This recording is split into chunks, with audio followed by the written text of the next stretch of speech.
Welcome back to my YouTube channel. If you guys are new to the channel, be sure to click that subscribe button. Also turn on post notifications. I would like to give a special thanks to Dade Kia for giving me time with the 2023 Kia Telluride S trim here. If you guys want to market for a Kia, be sure to check out Dade Kia and ask for Cello. He will get you into a new or pre-owned vehicle. But let's talk about pricing here for the Kia Telluride S trim. Starting price is at $39,590. This one stickers for $42,020. But let's talk about the front styling of the Kia Telluride. Looking at the front styling here for the Kia Telluride, this vehicle is updated for 2023. As you guys can see, I love the new front styling here. It looks very aggressive, even more boxy. Looking at these taillights here, they're going to be standard on all models of the Telluride. This is the S trim that I'm showing you guys today. It does have the double stacked full LED headlights with an LED turn signal and daytime running light. Sadly, my model does not have LED fog lights here. You guys can get LED fog lights if you go for a different trim level. This area right here is functional to put an air curtain over the brakes and wheels. I like this nice square gray painted trim here, also with the gray outer trim for the grille. This is their large tiger nose grille here, also with the Kia logo, which looks really nice. I like the aluminum like finish here. I love the nice square pieces here in the grille. Let me know in the comment section what you guys think about the updated 2023 Kia Telluride. Looking at the side profile here, this has a 114.9 inch wheelbase with an overall length of 196.9 inches. So it's right on par with every other three-row SUV in this segment. Looking at these tires and wheels here, I like the nice chrome with the black inner pocket finish. These are a 245/50 20-inch rim design. It looks really good with the white, with the gray, also with the black finish here. And of course, it wouldn't have been SUV if it didn't have the cladding here. More of that cladding is on the side panel there, also with that gray painted trim there. That's this LED side marker here on the mirror cap. And up top, Kia now offers this standard size sunroof here on all models of the Telluride. You still can get the panoramic option if you guys want it. There's these nicely integrated roof rails here with some black trim, also with some gray painted trim through around the window wells. Looking at these taillights here, they're going to be an incandescent design, which is a turn signal, brake light, and reverse light. If you guys go for a higher trim level, Kia will switch out the incandescents for full LEDs. There's this nicely integrated reflector here, also with rear parking sensors. And Kia says this can tow properly equipped around 5,500 pounds. This also has dual tip exhaust steel, which is a nice look. There's also the 4X badge to signify that you have all-wheel drive. Keep in mind, all Tellurides still remain front-wheel drive. This also wears a new logo back here with the new Telluride name, which is in a different front for this year. There's also this rear wiper here. I wish Kia would have offered it underneath the rear spoiler, and that's where the third brake light lives up there. Open up the cargo back here. Since this is the S model, it does not have that power operating tailgate. With the seats folded up, this vehicle has around 21 cubic feet of space. Off to the side here, there's a 12 volt. You can also let down the rear seats, which I already did already. Once you let down the third row here, Kia says that expands the cargo to 46 cubic feet of space. Once you let down all the seats, that expands the cargo to 87 cubic feet of space. So it's really good space here in the three-row segment. And on the low floor, it does offer a very large storage compartment.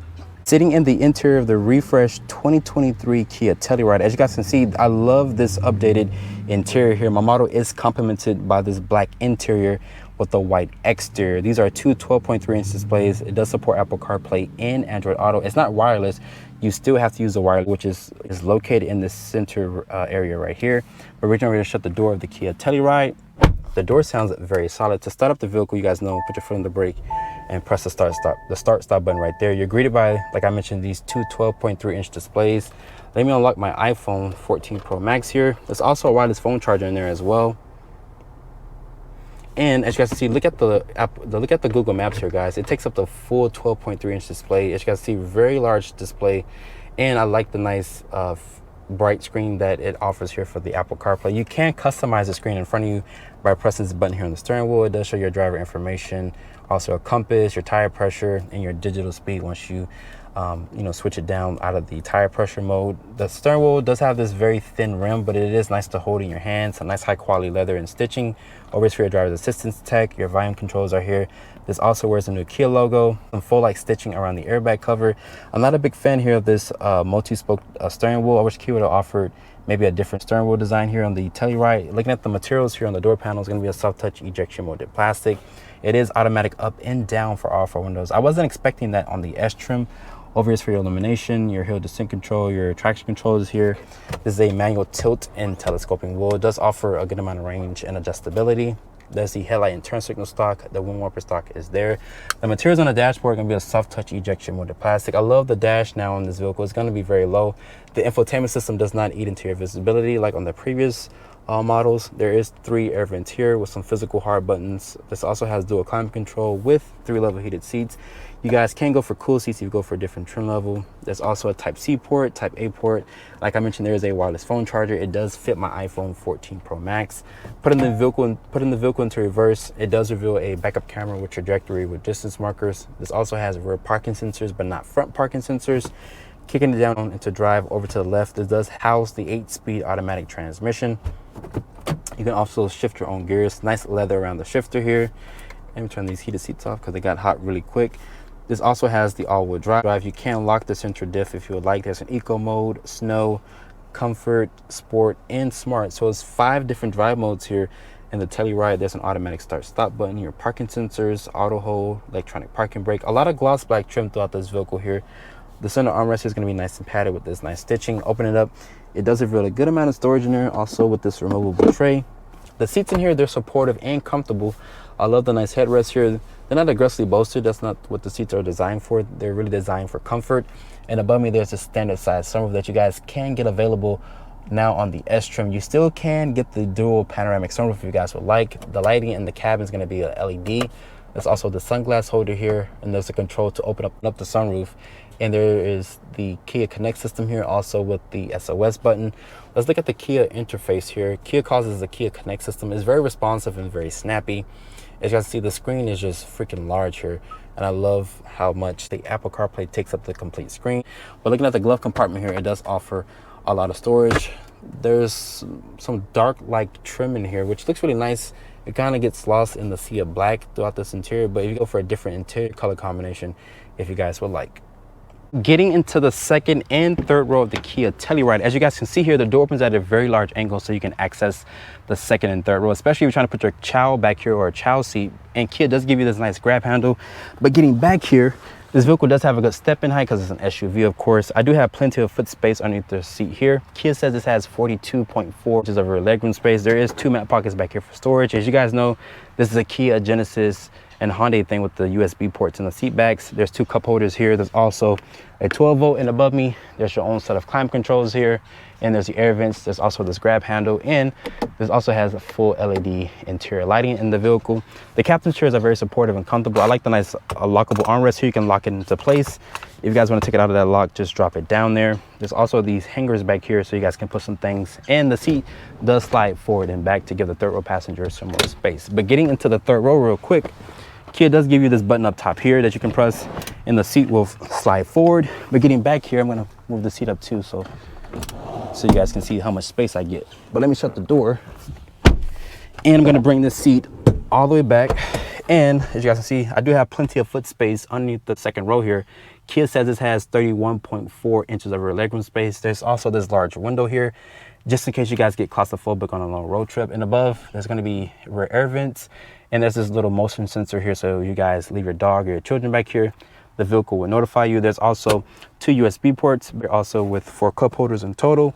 The materials are going to be a hard touch plastic, but that's going to be an area that you're really not going to be touching. And like I mentioned, this vehicle just offers so much rear legroom space in the second and third row. Let's talk about the powertrain specs here for the Kia Telluride. Open up the hood. The hood is held up by hood struts here. This also has Kia's corporate 3.8 liter V6 is a naturally aspirated powertrain. It makes 291 horsepower and 262 pound-feet of torque. It is paired with an 8-speed automatic transmission. As of this filming, this is the only powertrain that you guys can get underneath the Telluride's hood. With that being said, Kia says this vehicle can tow 5,500 pounds. And keep in mind, all-wheel drive is available, but this vehicle still remains front-wheel drive, so all-wheel drive will be an additional option. But making our way over to the fuel door here of the Kia Telluride, this is where this vehicle is kind of lacking in the full-size 3-row segment here. This vehicle is ready to get 20 in the city, 26 on the highway. If you guys are looking for a hybrid option, you have to look at the other competitors, because sadly, Kia just does not offer a plug-in variant or electrified model here for the Telluride, but they do offer that hybrid technology, but it just has not made it to the Telluride as of this filming. So starting off in the refreshed 2023 Kia Telluride, I forgot to show you guys the updated key fob here. This is one nice key that Kia offers. When you guys lock the vehicle, it displays a red font on the side of the key, also with the remote start. Right now, the engine is shut off. This is Kia's 3.8 liter naturally aspirated V6. It makes 291 horsepower and 262 pound-feet of torque. It is paired with an 8-speed automatic transmission, and you guys can tow around 5,500 pounds properly equipped. Let's talk about fuel economy really quick. I'm just so surprised that Kia did not want to offer the plug-in variant Telluride or a hybrid option. They have the technology, they offer it in their other vehicles in their lineup, but just on the Telluride they just don't offer it. So if you guys want a hybrid option, you have to look at the other competitors in the segment, like the Ford Explorer, the Toyota Highlander, which is one of the best sellers in the segment. But let's talk about the ride quality here. The steering feel, you can feel what the front tires are doing. This is the S model. This one is well equipped. You also have these two 12.3-inch displays, which supports Apple CarPlay and Android Auto. The dash here is lower compared to the previous model that I reviewed, which was 2022. I feel like the dash was a little bit higher. This vehicle does have great visibility. Also with this A-pillar here, it's a little thick, but I can see around it. Sadly, this one does not have the blind view camera if I were to signal left or right, but the mirrors are a really nice size with the blind spot monitoring. This also has lane keeping assist, adaptive highway cruise control, and whatnot. So it does offer a lot of safety features here in the Telluride. The seats in here, they're supportive, they're comfortable. My model sadly only has 3 level heated seats, but if you guys have a bad back, I mean, that's a nice premium touch there. But me personally, here in South Florida, we really do need the cool seats because it is hot some days. This also has dual climate control. As you guys can see here, I do have the newest version of the iPhone 14 Pro Max here, and I love the nice integrated bright screen here that it offers. And this cabin is just super quiet. And shout out to my sister for being a camera woman. She right. I don't think they can see you. Well, she's right here, so she was the one that was being a camera woman for me today. With that being said, tell me what you think about the car. I'm gonna just let her have her a few seconds of fame. So what do you think about the car? This is a really nice car. Yeah. So this one right here has the captain's chair, so you can sit up to 7 people. If you go for the bench, you can sit up to 8 passengers. So you guys have a large family, you can put their stuff in the cargo area. Kia says it has 21 of cargo space, which is really good numbers because the Toyota Highlander, just for reference, it has, I think, around 16 cubic feet of space with the third row. So it is a very small cargo area if you guys are looking to put your family stuff. But let's put the vehicle into its sport mode here. And like I mentioned, it makes 291 horsepower. And that V6 has a nice snarl from it. I like the way that V6 sounds, and the gears do not hold like I thought they would, but you guys can shift the gears yourself once you kick it over into the manual mode. There is no paddles on the wheels, sadly. But this vehicle just drives really good. I like the smooth ride quality. Let's take it out of the sport mode here and let's put it into its comfort mode. It simmers down, it doesn't hold the rails how it does in sport mode. It's very quiet in this cabin. As you guys can see right quick, the cars are passing by. I don't even hear the wind noise from the vehicles that's passing by. But this vehicle does offer a really good warranty as well. One of the best warranties in the segment, 10-year, 100,000 miles. Powertrain warranty, 5 years, 60,000 mile bumper to bumper warranty. So Kia, Hyundai, and Genesis does offer one of the best warranties in the industry. And above me there's a standard size, so you guys can get that available on the S model, which is what my model is today. I'm filming the S model here. So like I mentioned, this one is well equipped for an S model compared to the previous model, and you do get full LED headlights as standard on all models of the Telluride. Previously you guys can't even get full LED headlights, so I like that Kia is stepping up their technology when it comes to headlights. But if you guys are looking for the ultimate seller in the segment, this vehicle does sell a lot of units for Kia. Kia calls it the Telluride because they just sell so many units, and it's so hard to keep a Telluride on the dealership lot. They sell so many so quick because everybody wants to get their hands on a Telluride. After spending time with the 2023 Kia Telluride, I like the ride quality that this vehicle offers. I love the refreshed interior, also the new tech that Kia offers here. I love the refreshed styling to the front fascia of this vehicle. That being said, hope you guys have enjoyed this review here. Be sure to follow me on Instagram at @DriveOnReviews. Hit that subscribe button and turn on post notifications, and I will see you all in the next video.